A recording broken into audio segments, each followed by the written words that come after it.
comme d'habitude, moi c'est Ek. Et moi c'est Pablo. Bon bah le truc, si t'as remarqué Pablo, depuis un temps, j'essaye de faire ta connaissance. Ah bon, on va se l'aller pas mal. Ah bon, si tu le dis, il va essayer de te croire. Bon par contre, j'en ai un peu rien à foutre de tes journées, donc t'as fait quoi de beau ces temps-ci? Eh bien, dis-toi, il n'y a pas très longtemps, en fait, ça fait quand même quelques semaines, il m'arrive un truc des plus étranges. Bon, quoi donc? Eh bien, il va te raconter une histoire qui m'est arrivée et qui est plutôt terrifiante. Il était en moto et il est passé par une route sinueuse pleine de hâte. Dans un village, il a aperçu une jeune femme en train de faire de l'autostop. Il va se l'arrêter et il lui demandait s'il pouvait la ramener chez elle. Mais car elle est certainement avoir froid sur la moto, étant très galant, Ah bon, parce que toi t'es galant. Bon, ça c'est nouveau. et te priait de ne pas m'interrompre. Étant très galant, il lui prêtait ma veste. C'était la fin de l'été, et lui commençait à devenir froide.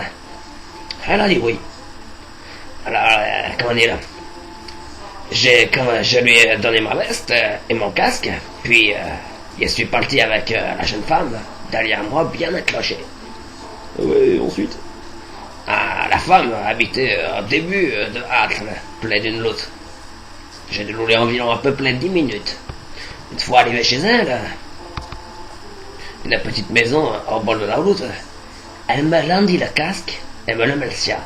Et puis elle s'en alla en courant. Mais elle avait oublié de me rendre ma veste. Lorsque j'y ai pensé, elle était déjà rentrée chez elle. Il était tard, presque 3 heures du matin. J'ai donc décidé de rentrer à la maison et de revenir le lendemain pour chercher ma veste chez la femme. Le lendemain matin, il se retournait, il sonna à la porte, et c'est un homme d'environ 50 ans qui m'a répondu. Il lui racontait l'histoire et tout ce qui s'était passé. Et l'homme parut d'un coup très intrigué. Il fit un pas en arrière, il était presque affolé. Il me répondit que c'était impossible, ce qu'il disait, car sa fille était morte depuis 3 ans, jour pour jour. Elle était morte dans un effroyable accident de moto, sur la route au sud de Âtre. Là, il ne clut pas mes yeux. Il est parti bouche bée sans rien dire. Il avait pris en stop la fille au lieu même de l'accident qui l'avait tuée, il y a 3 ans. Pour en avoir la camionnette, il se retourné au cimetière du village. En regardant le nom de famille sur la boîte aux lettres, il espérait le trouver plus facilement, la pierre tombale de la fille. Arrivé au cimetière, il regarda un peu autour de moi, et là, il n'en crut pas mes yeux. Il vit ma veste sur une pierre tombale. C'était bien ma veste. Elle était sur la pierre tombale de la fille qu'il avait pris en autostop. Comment c'est possible un truc pareil? Tu veux dire que ça s'est vraiment passé? Mon Dieu, ce que tu es crédule. Évidemment que non, voyons. C'était encore l'un de mes cauchemars.